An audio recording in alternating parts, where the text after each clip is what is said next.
My girlfriend left me on the day I was proposing without any explanation. The story includes me, a 28-year-old male, my now ex-girlfriend Elise, 27-year-old, and her best friends Leah and David, both 27.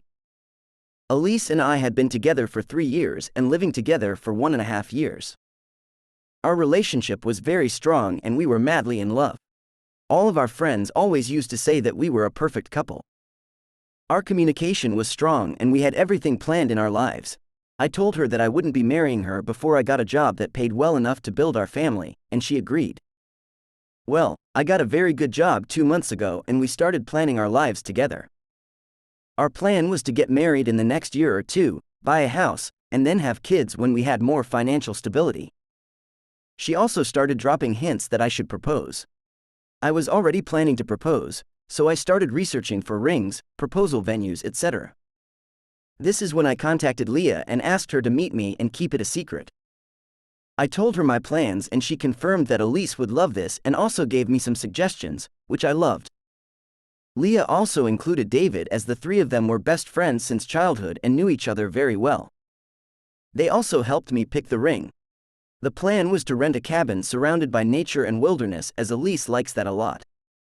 I rented the cabin, and on Friday I took the day off without telling my girlfriend and met up with Leah and David and one of my friends to set up everything. I gave instructions to my friend about how I wanted everything to be set up, as he was supposed to go there the next day before us and set up everything, like flowers, cameras, etc. I went back home after that and ordered Elise's favorite takeout. We talked about her day and then went to bed. Now a week ago, Leah had invited Elise for brunch on Saturday, the proposal day, at a new fancy place, the proposal location. She emphasized that the place was fancy so that Elise wouldn't get suspicious of Leah asking her to wear a nice dress. On Saturday morning, Leah and David came to our apartment to pick up Elise. As soon as they left, I called a friend of mine who was waiting just around the corner and I left soon after. Then I called my other friend who was supposed to be at the cabin and asked him how everything was going. He assured me that everything was set up exactly how I wanted it. I had also asked David to share their location and to drive slowly or take a longer route so that I could get there 10 to 15 minutes before them. I realized David hadn't shared the location, but it was fine. We got there and I just ran in to change into a suit. Then I went to the exact position and checked the camera angles. Everything was perfect. Then I waited for my girlfriend and her friends to arrive. The drive is 30 to 40 minutes from our apartment and they should have been there. I thought they went slightly overboard with stalling. I waited there for another 20 minutes. It had already been more than an hour since they left the apartment and I was getting worried, so I asked one of my friends to call David and sneakily ask how long it would take them. They called him 2 to 3 times, but no answer. Then they called Leah 2 to 3 times and no answer. I assumed the worst. I called David and Leah as well and still no answer. Finally, I decided to call Elise. First call, she didn't answer. My heart was racing at this point. As soon as I called her again, Leah answered instead. I was panicking and asked her if everything was alright and why is nobody answering the phone. She went silent for 2 seconds and then started yelling at me. She told me to never call Elise ever again and that I was dead to her. That I was a horrible human being for doing that to her. That she doesn't want to see my face or talk to me ever again. I was confused, but before I could say anything, she hung up. I was so confused and started crying and my friends had to console me. Soon after that, I got a text from Leah that she'll be coming over later with David to get Elise's stuff and that Elise doesn't even want to step into the apartment, even if I'm not there.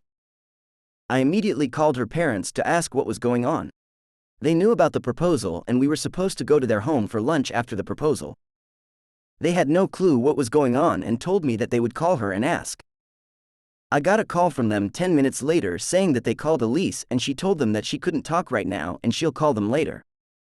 They were also confused about all this. I was devastated and I didn't know what to do. My friends took me back to my apartment and we hung out. David and Leah came over in the evening to take Elise's stuff. My friends and I tried to talk to them, but they didn't say anything. They just asked me where Elise's stuff was and just took some of it and said they would be back for the rest. They also reiterated that if I tried contacting Elise again, I'd be reported for harassment. At that moment, I just wanted to cry because just the thought of me harassing my girlfriend was overwhelming. After they left, my friends told me that they thought I shouldn't be alone right now and they were staying the night, and wouldn't take no for an answer. We stayed up and talked till 4 a.m. last night and then everyone went to bed. I wasn't able to sleep and I've been just thinking about every potential reason for Elise's behavior, but I don't have any answers. The only scenario I can think of is that Elise was cheating on me and somehow she realized I was gonna propose and she freaked out and told her friends that she couldn't do this because I cheated on her. This still doesn't make sense, but it's the closest thing to an explanation I have right now. I know it's a horrible thing to think about. Today was supposed to be the first day of our engaged life together. Hopefully, I'll be able to get some answers from her parents if they talk to her.